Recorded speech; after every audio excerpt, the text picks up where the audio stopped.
దేవుని బిడ్డలని మీ అందరికీ పేరు పేరు చెప్పిన ప్రభు యేసుక్రీస్తు శ్రేష్టమైన నామములో నా రెండు చేతులు జోడించి శుభాభివందనములు తెలియజేస్తున్న దేవుని స్తోత్రం.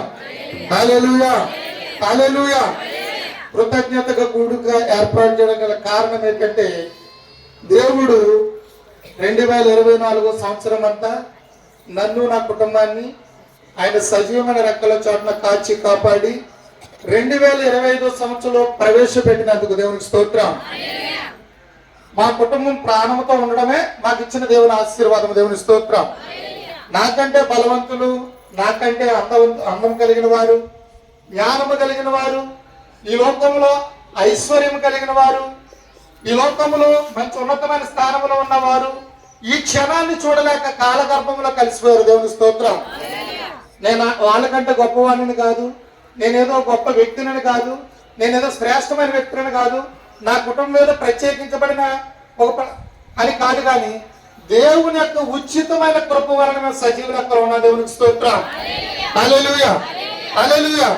దాని కొరకు మేము ఈ కృతజ్ఞత గుడిని ఏర్పాటు చేశామండి.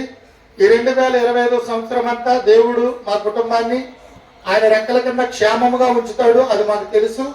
మా ఆశ ఏంటంటే ఆయన సన్నిధిలో మా కుటుంబం నాటబడాలి. ఎక్కడ నాటబడాలి? ఆయన సన్నిధులు. ప్రతి శనివారం ఉపవాస కూడుకలో మా కుటుంబం దేవుని సన్నిధిలో గడపాలి.